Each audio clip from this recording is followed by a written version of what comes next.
भगवान कृष्ण की यूँ तो कई गोपियाँ हुआ करती थी, लेकिन इन सब से भी ऊपर थी मीरा यानी मीराबाई। मीराबाई भक्ति और प्रेम की ऐसी मिसाल मानी जाती है जिन्होंने अपना पूरा जीवन कृष्ण दर्शन के लिए समर्पित कर दिया। आइए अब जानते हैं कि कैसी थी मीरा और कृष्ण की अनोखी प्रेम कहानी। इससे पहले अगर आप मेरे चैनल पर नए आए हैं तो प्लीज़ चैनल को सब्सक्राइब कर दीजिएगा और वीडियो अच्छी लगे तो शेयर और लाइक कर दीजिएगा।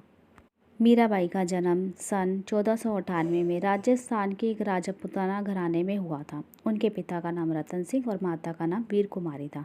मीरा कृष्ण जी की बहुत बड़ी भक्त थी। जब मीरा 4 वर्ष की थी तब उन्होंने अपने घर के पास हो रहे विवाह को देखकर अपनी माँ से पूछा, माँ मेरा वर कौन होगा।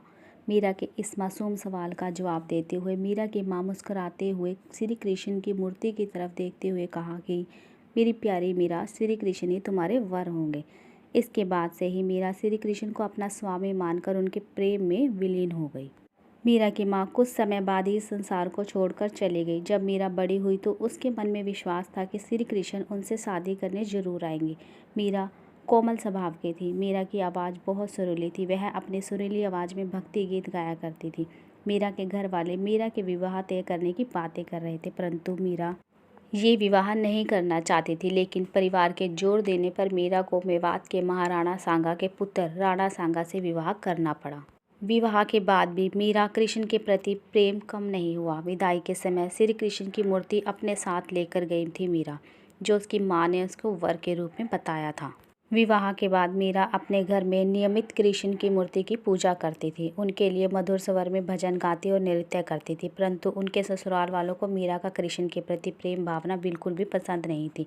मीरा की सास उन्हें दुर्गा माँ की आराधना करने पर जोर देती थी, परंतु मीरा ने साफ कह दिया था कि मैं पहले ही अपना जीवन श्री कृष्ण के नाम कर चुकी हूँ।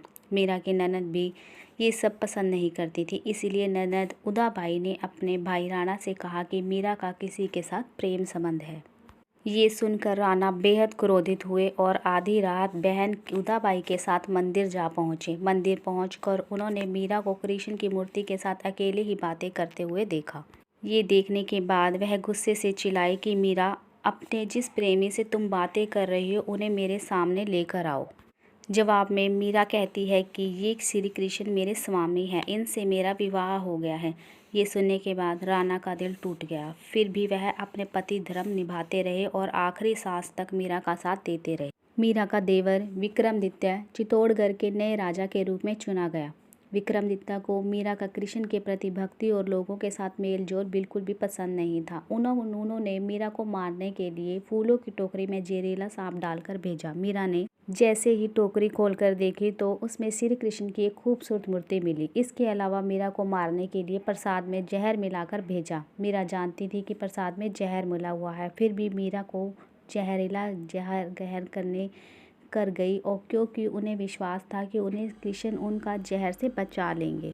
जब मीरा को मारने की कोशिश बढ़ती जा रही थी तो मीरा ने तुलसीदास को खत लिखा और उसमें उनकी राय मांगी। तो तुलसीदास ने कहा, उन्हें त्याग दो जो तुम्हें नहीं समझ सकते। सभी रिश्ते झूठे हैं, भगवान की भक्ति ही सच्चा प्रेम है।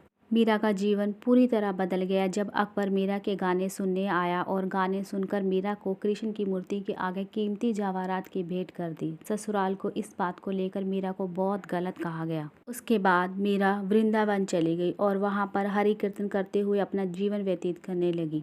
वह जहाँ पर भी जाती वहाँ लोग मीराबाई का सम्मान करते और मीरा को देवी जैसा सम्मान मिलता। श्री कृष्ण की भक्त मीराबाई की एक मृत्यु एक रहस्य है, क्योंकि इतिहास में उनकी मृत्यु का कोई पुख्ता सबूत नहीं है।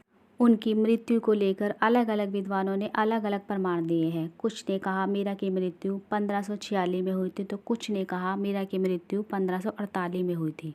वहीं कुछ लोगों का कहना है कि उनकी मृत्यु नहीं हुई थी, वे तो शरीर ही द्वारकाधीश की मूर्ति में कृष्ण कृष्ण करते हुए समा गई थी और हमेशा के लिए कृष्ण की भक्ति में लीन हो गई थी।